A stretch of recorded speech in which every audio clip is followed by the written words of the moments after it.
पिछले कल प्रदेश के मुख्यमंत्री सुखविंदर सिंह सुक्खू जी और लोकसभा के हमारे कांग्रेस के प्रत्याशी विक्रम सिंह बंजार आए थे और कल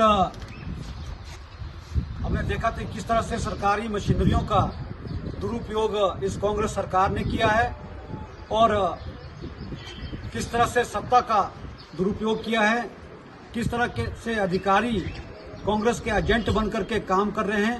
यह पिछले कल बंजार में देखने को मिला। अभी हम एसडीएम बंजार से मिलके आए हैं। उनके माध्यम से हमने मुख्य चुनाव आयुक्त हिमाचल प्रदेश के निर्वाचन अधिकारी को और साथ में इलेक्शन कमीशन ऑफ इंडिया को और डिस्ट्रिक्ट इलेक्टोरल ऑफिसर कुल्लू, जिला निर्वाचन अधिकारी कुल्लू को भी हमने इसकी कॉपी प्रेषित की है कि कल किस तरह से बंजार के अंदर एचआरटीसी की बसें विदाउट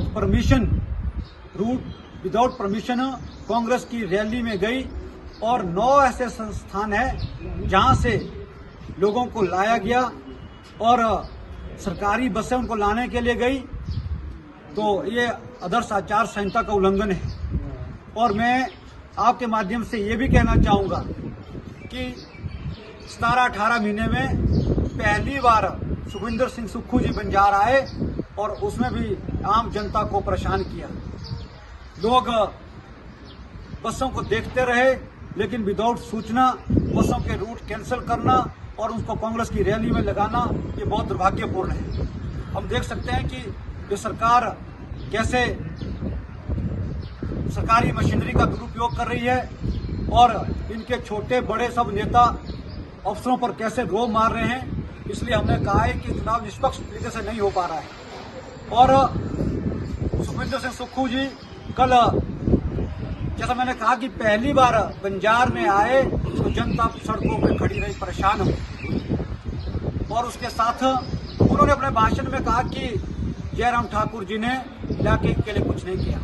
मैं कहना चाहूंगा, जब आपने बंजार की धरती पर पहला कदम अगर रखा, वो अपने हेलीपैड पर रखा, तो वो हेलीपैड जयराम ठाकुर जी ने बना के दिया है, बंजार में बना के दिया है। अगर ये हेलीपैड बंजार में नहीं होता तो आप बंजार में समय पे नहीं पहुंच पाते। और भी बहुत सारी बातें हैं जिनको हम आने वाले मंच पे कहेंगे, लेकिन आज हमने कांग्रेस सरकार जिस तरह से सत्ता का दुरुपयोग कर रही है, अधिकारी जिस तरह से इनके एजेंट के रूप में काम कर रहे हैं, ये बहुत दुर्भाग्यपूर्ण है और यह आदर्श आचार संहिता का उल्लंघन है। इसकी शिकायत हमने की है। मैं कांग्रेस के नेताओं को कहना चाहूंगा कि इस तरह से आदर्श आचार संहिता के बीच में उसकी मर्यादा बनाए रखें और इस तरह सरकारी मशीनरियों का, सरकारी अधिकारियों का रोब मारना छोड़ दें और निष्पक्षता से इस चुनाव को लड़ें। वो भी हमारे पास है कि डॉक्टर ने क्या क्या सारी जानकारी सुनी है, इसकी पूरी जांच होनी चाहिए।